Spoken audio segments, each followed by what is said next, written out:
authoritarianism. And I don't care if you're conservative or progressive and middle of the road guy.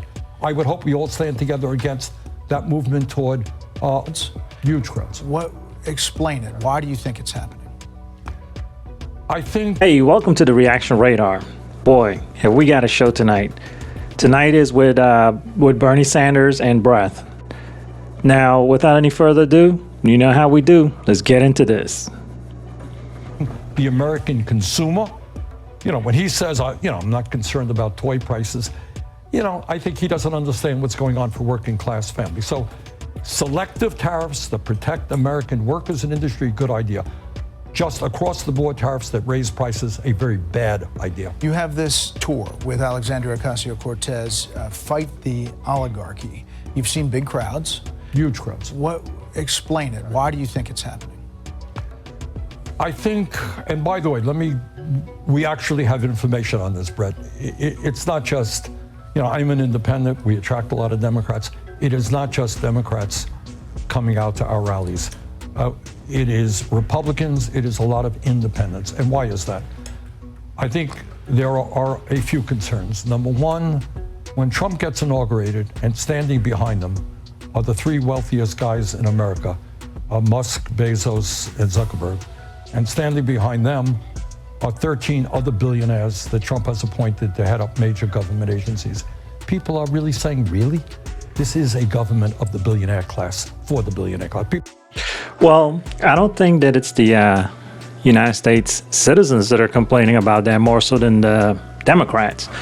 Now, I may be wrong. This is just my opinion.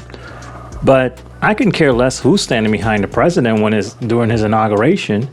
However, if he has millionaires and billionaires behind him and they're going to look out for themselves, clearly they're going to look out for the smaller people too, right?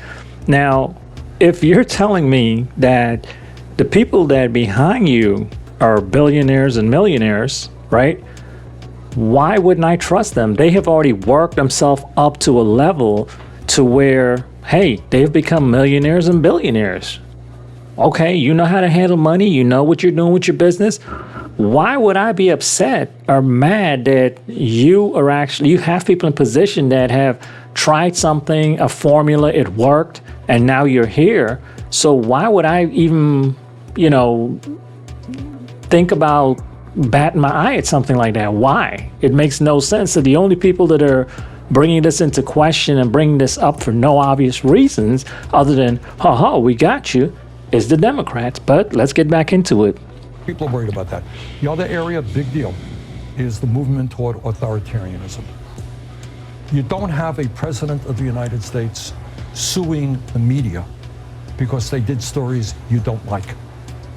You don't have federal agents. No, he's not suing the media because they're doing stories he didn't like. He was suing them because they're spreading lies. There's a big difference there, sir. Big difference. And this is what people need to wake up and understand, that the Democrats are just fear-mongering and putting misinformation out there. Clearly, you as a citizen can turn around and sue someone for defamation of character. So why can't the president of the United States do that? I mean, first, he's the president of the United States. He's a businessman, right? So if somebody's going to tarnish his name and his reputation, why not turn around and sue them? You have to clear that up. I see nothing wrong with that. Picking up college students who may have come from another country, throwing them into a van, taking them to a detention center without any charges being leveled against them. Now, that is another false accusation, Mr. Sanders. But again, it doesn't surprise me because, you're doing what the Democrats do, putting out misinformation and spreading propaganda, right? Check this video out with Marco Rubio that he was asked about the same question, and let's see what Marco Rubio got to say about that. This was a segment that Bernie Sanders was talking about. Let's check out and see what Marco Rubio has to say about that. A student in Boston was detained and handcuffed on the street by plainclothes agents. A year ago, she wrote an opinion piece about the Gaza war. Could you help us understand what the specific action she took led to her visa being revoked. Yeah, And what was your State Department's role in that process? We revoked her visa. It's an F1 visa, I believe. We revoked it, and here's why. And I'll say it again. I said it every. See, he didn't lie about it. He said, we did revoke it, and this is why. And, you know, we're going to get into that in a second, but just listen to this. Let me be abundantly clear, okay? If you go apply for a visa right now, anywhere in the world, let me just send this message out. If you apply for a visa to enter the United States and be a student, and you tell us that the reason why you're coming to the United States is not just because you want to write op-eds, but because you want to participate in movements that are involved in doing things like vandalizing universities, harassing students, taking over buildings, creating a ruckus, we're not going to give you a visa. If you lie to us and get a visa and then enter the United States and with that visa participate in that sort of activity, we're going to take away your visa. And once you've lost your visa, you're no longer legally in the United States, and we have a right, like every country in the world has a right, to remove you from our country. So it's just that simple. I think it's crazy. I think it's stupid for any country in the world to welcome people into their country that are going to go to your universities as visitors. They're visitors. And say, I'm going to your universities to start a riot. I'm going to your universities to take over a library and harass people. I don't care what movement you're involved in. Why would any country in the world allow people to come and disrupt? We gave you a visa to come and study and get a degree, not to become a social activist that tears up our university campuses. We do it every day. Every time I find one of these lunatics, I take away their visa. Well, there you go. What is your take on that? You don't have the president of the United States say, oh, a judge ruled against me. We got to impeach that judge. That is called authoritarianism. And I don't care if you're conservative or progressive and middle of the road guy. I would hope we all stand together against that movement toward authoritarian. And lastly, you see how he's trying to swing that? He's making it seem like this judge, you know, had something against the president, and then that's when he, you know, he wants to get this $100 billion without really devastating Medicaid, attacking Social Security, so that seniors, disabled seniors, are going to have a hard time getting the program. But you know, there are a lot of people who look at this and say the government is bloated. It's out of control. It's $37 trillion in debt. Do you think the federal government? Fair enough. Do the federal government, does it need to be cut?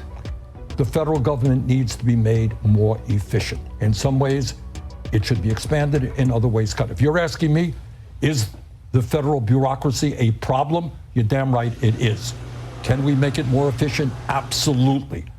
Absolutely. Isn't that what Doge was trying to do? No, but Doge was trying to, you don't make it more efficient by laying off thousands of workers at the Social Security Administration so that seniors can't get their benefits.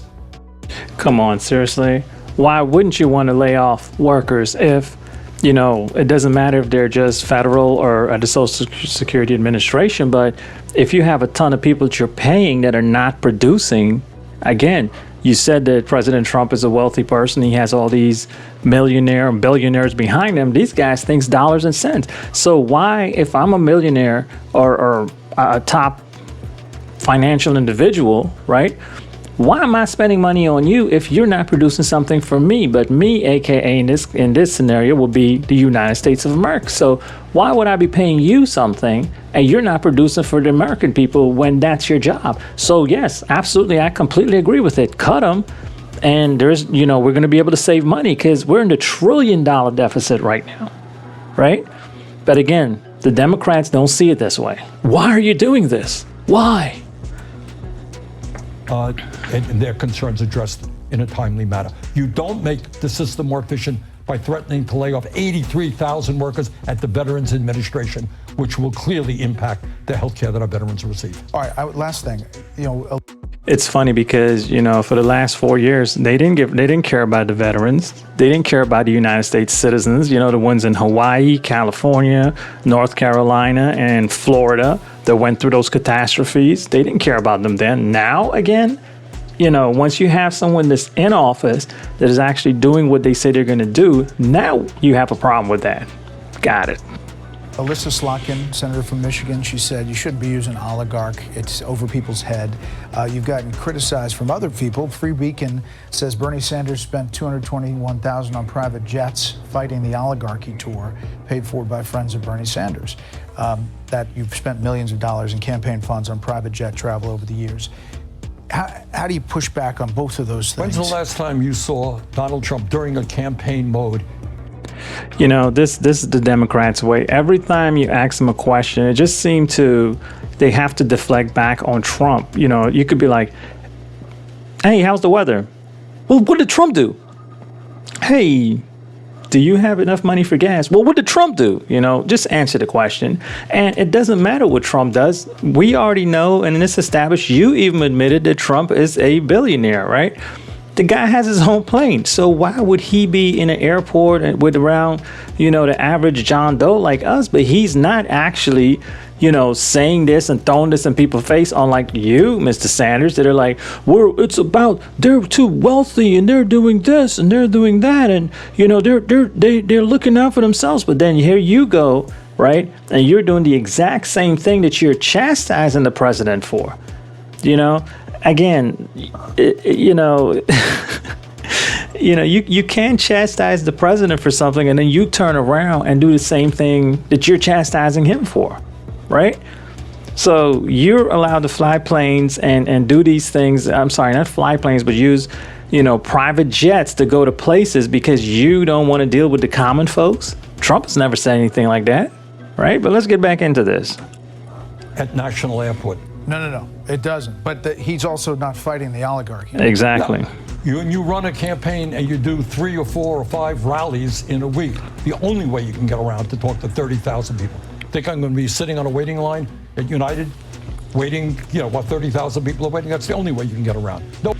Yeah, no, I'm sorry, Mr. Senator. You know, God forbid you would have to wait in line and hang around with the common folks. I mean, clearly you have a campaign manager, and these are the things that they handle, right?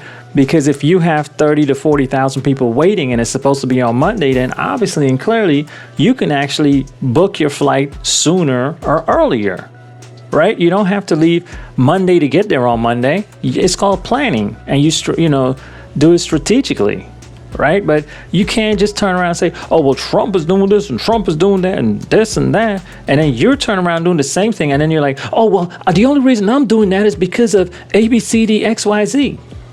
Doesn't work like that, right? Whatever is good for Trump is good for you. Don't chastise the man for doing something or what he does and then turn around. You're doing the same exact thing. Come on.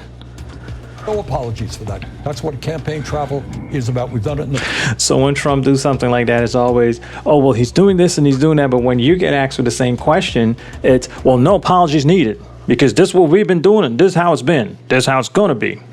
Right. Past, we're going to do it in the future. And you think that this is hitting a mark? You think it's scratching the itch that voters want to hear from? I think at a time when the people on top are doing phenomenally well, when seniors, working class people are struggling, people want to hear action to stand up to the people who have the wealth and the power and create an economy that works for all of us, not just the people on top. Well, Senator Sanders, I appreciate you coming on, talking about. Well, that part of the ending segment actually made no sense to me, but, you know, pretty much that's what the Democrats are doing. You know, they're constantly doing this where it's what's good for the goose is not good for the gander, right? They're going to tell you, you should do as I say and not as I do. You know, but that concludes our show for today. You know, what do you think about it? What is your thoughts? You know, as usual, please, if you like the segment, give me a thumbs up, subscribe, drop a comment. And as usual, stay informed and engaged. See you on the next one.